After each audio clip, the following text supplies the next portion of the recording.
Are your dating standards helping you find the right partner or secretly holding you back? In this episode, we're breaking down when to raise your standards to stop settling and when to be more flexible so you don't miss out on great connections. If you've ever wondered whether your checklist is working for you or against you, this one's for you. Welcome back to Dating Intentionally. I'm Talia. I'm sharing no nonsense advice for navigating dating and relationships with confidence and ease, whether you've been dating for a while or you're just starting out. I believe dating can be fun, and having the right mix of high standards and an open heart will help you enjoy the process more. I'm excited to talk about standards today because out of over 150 episodes of this podcast, I can't believe I don't have a dedicated episode to this topic yet. This is one of my favorite things to talk about because when you dial in your standards and understand when they're too high or too low, dating is way more fun. So, what do I mean when I say standards? Standards are the baseline of what you will and won't accept in dating and relationships. They are your personal guidelines for how you expect to be treated, how you want a relationship to function, and what kind of person you want to be with. And everyone has different standards. Mine are different than yours are different than your friends. And that's kind of the beauty of this. You get to decide for yourself. Your standards come from your values, what's important to you, and they're also rooted in self respect and can relate to your long term goals, especially relationship goals. This is still kind of unclear, I'm going to share some examples of standards you could have in dating. I'm not saying you need to have these standards, these are just examples. Number one, I date people who have the time to see me in person within days of matching or first starting to talk. Another one could be I continue to date people who are consistent in their communication. Or I sleep with someone when I feel confident there's alignment in what kind of relationship we're both looking for. Another one is I date people who have the ability to share times that work for them for dates, make plans with me, and follow through. Another one could be I continue seeing people who I'm attracted to by the third date.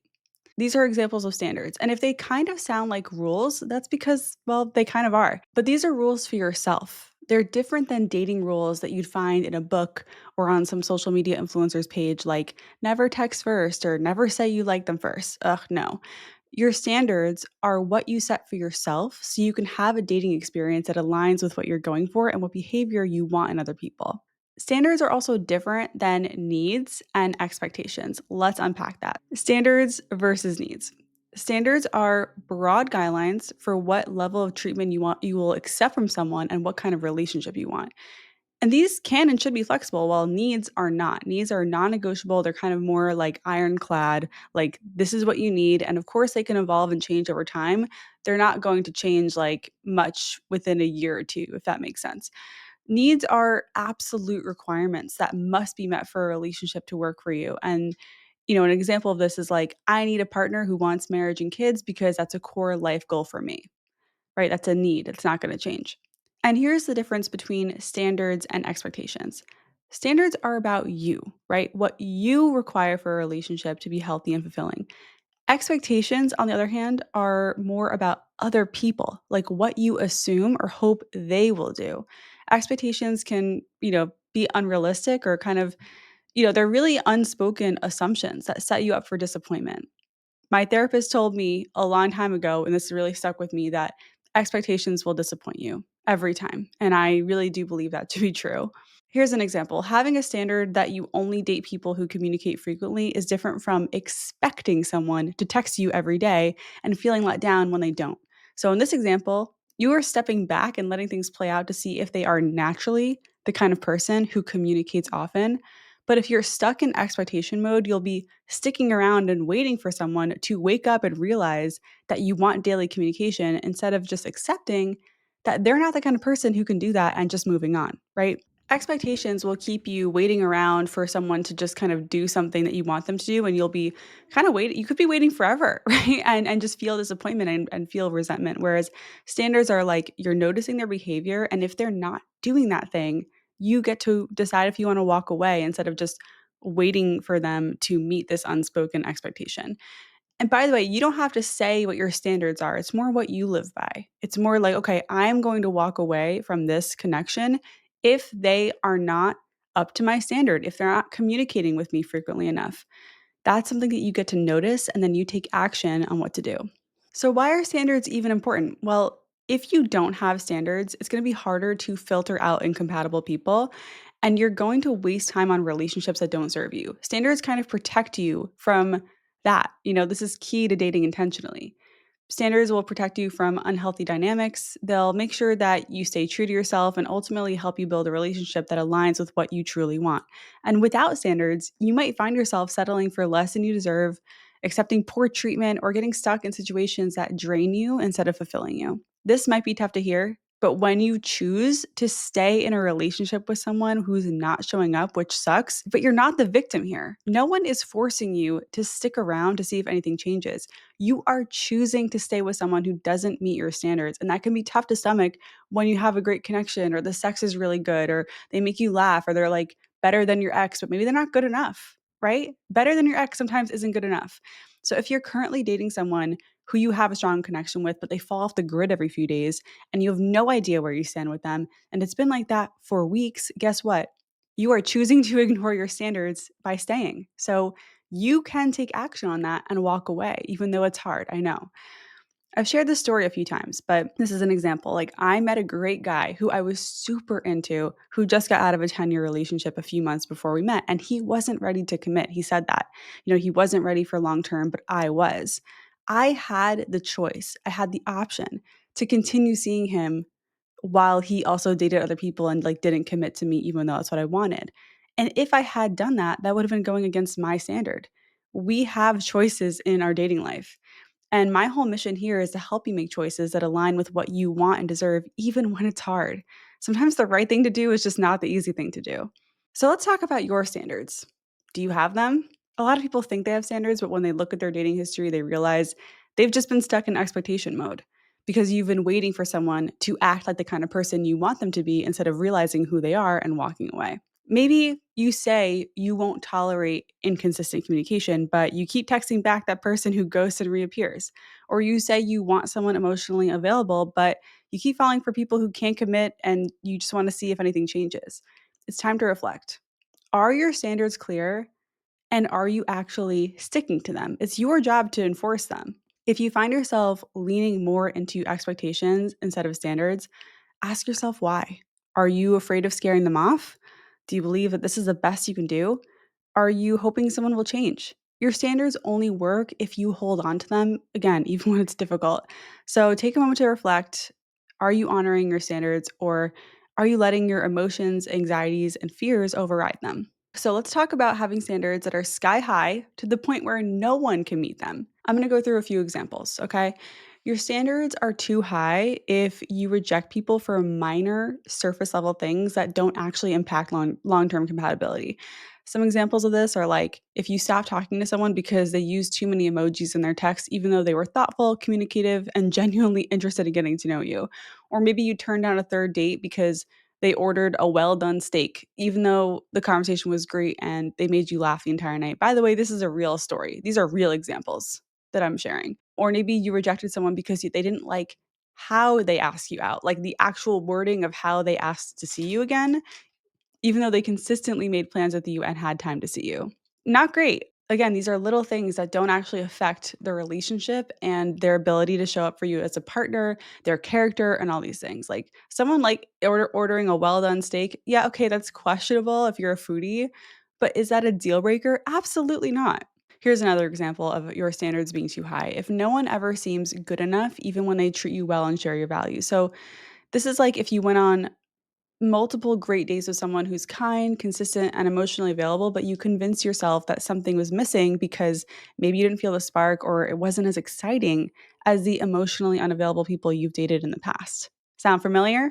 I mean, this happens so often. And this is kind of a standards are too high issue, or, we'll get into a little bit deeper about why this is a thing. But let's do some more. An example of this is like maybe you turned down a second date because they didn't have the exact career you imagined for your future partner, even though the date was fun, the conversation flowed, you felt comfortable and appreciated. Like that's, again, like careers change, jobs change, people have turnover in their work. I mean, a career is not a fixed thing about someone, while someone's character is definitely more fixed in this example. Another example is you expect a certain level of achievement, but aren't bringing the same level of effort to the table. So This is like if you want a partner who's super fit, ambitious, and always emotionally available, but you aren't prioritizing your own fitness, career growth, or emotional work in the same way. And we'll talk about this more about standards, but like if you have a certain standard for other people, you've got to have that standard for yourself too. These are all real examples from daters that I have talked to. And I always try to talk people off the ledge a bit, but it doesn't always work. People are so scared of settling, which I get. But here's the thing, if you find someone who's amazing, who's like an awesome match for you, but you reject them because they have crooked teeth despite being otherwise attractive, well, your standards are getting in your own way. So let's dive into how standards hold us back if they're too high. Overly rigid standards can keep you in a cycle of disappointment, and if your standards are so high that no one meets them, you might be using them as a defense mechanism to avoid vulnerability or to protect yourself from rejection. And this can be a form of self sabotage. The perfect partner does not exist, but a great one who meets your core standards absolutely does. Look, I am speaking from experience. I think I'm in the too high standards camp. I went out with over 60 people. And of those 60 people, if I had been dating with the intention of getting into a relationship, I think about 10 of them, not including my husband, could have been a great match for me if I had been a little more flexible. So I'm with you. I'm on this side. And in a bit, we'll talk about how to be a little more flexible with your standards so you're not missing out on some great matches. So let's talk about if your standards are too low, and I'll go through some examples. So, one example is you find yourself frequently excusing bad behavior or rationalizing red flags. So, this could be like maybe they cancel plans last minute multiple times, but you tell yourself they're just busy instead of acknowledging that they just don't prioritize you, right? That's a repeated behavior. Like they've canceled multiple times, but you're still giving them a chance. Your standards are too low. Or maybe you feel drained, disrespected, unfulfilled in most of your dating experiences. Your standards could be too low if you continue to feel disrespected and unfulfilled in your experiences with someone. And, after every interaction with them, you feel anxious or you second guess yourself, but you keep going back because you hope things will get better. Having low standards often looks like you having proof that an experience is not what you want or how you want to feel, but you continue to invest hoping things will change when you already probably have enough data and information that it's not the right fit. So that's kind of how low standards can hold us back. All right, another example is that you stay in situations longer than you should because you're scared of being alone. Maybe you know deep down that you're not happy, but you convince yourself it's better than starting over. So you stay and hope something changes. I mean, this is also a form of settling, right? Low standards will lead you to settle. And finally, you accept breadcrumbs instead of requiring consistency and effort. So this would be like if they only text you super late at night when it's convenient for them, but you keep responding because you'd rather have a little attention rather than nothing. That is no good. So, does that sound like you or anyone you know? Honestly, reading this list makes me think of how I showed up in my last relationship. Before I had higher standards in dating, I had pretty low standards in relationships. And I am so glad that I did the work to adjust that. And I want you to balance your standards out too so you can get the love you deserve. Here's how low standards hold us back. When your standards are too low, you end up settling for relationships that don't truly make you happy. You'll feel frustrated, resentful, and unappreciated. Low standards often stem from self doubt, a fear of being too picky, or maybe past experiences that made you question what you deserve. The result? Well, you waste time on the wrong people instead of making space for the right one. When do you make exceptions? When do you let people just be human if they don't meet your standards 100%? Let's talk about it. I'm encouraging you to be more flexible about, generally things like their height, their job title, specific hobbies, but then you on the like broadly, you wanna be firm about values, character, and how they're treating you, right? Someone can have hobbies that you don't necessarily love, but if their character is exactly what you're looking for, like, that's great. You don't need someone with the perfect list of hobbies that you envision, like, okay, maybe you envisioned playing tennis with your partner or, like, something like that. Like, maybe they don't play tennis, but they're a great person. Could that still work? I think so.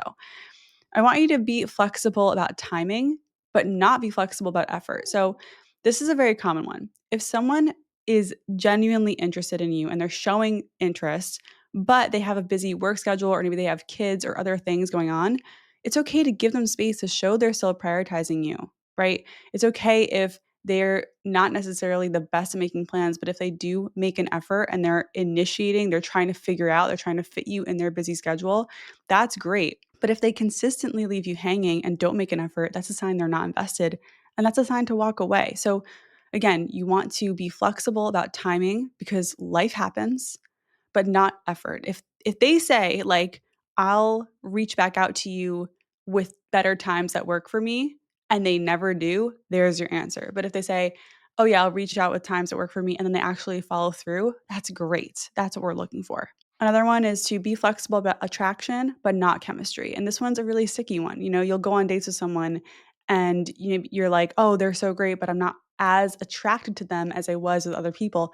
That's actually okay. I'm not saying you should it's okay like be with someone you're not attracted to, but the levels of attraction between partners you have will vary.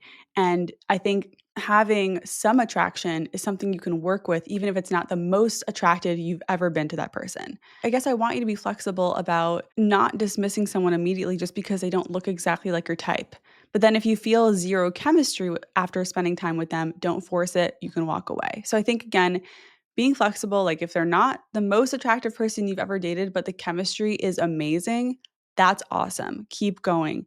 If there's no chemistry and no attraction after a few dates, cut it off. Another example is to be flexible about communication style, but not emotional availability. And this is like, okay, maybe you're a texter, they're not, but if they still are open to emotional conversations, that's a great sign. Be flexible on how they're getting into the deep emotional conversations, even if maybe you prefer text and voice memos and they prefer in person. The mode of communication matters less than them actually being able to show up and do it. But if they're dodging emotional questions, if they're dodging deep conversations, whether it's texting or in person, that's where your standard should be. Like, I'm not accepting that. I'm going to walk away from that. So I hope this makes sense. It's like being flexible on the how, but not the what. Another example is to be flexible about shared interests, but not shared values. And I got into this, at the top of the section. Like, you don't need to love all the same movies and hobbies and foods. And you don't need them to be your personality twin, as Logan Ury puts it.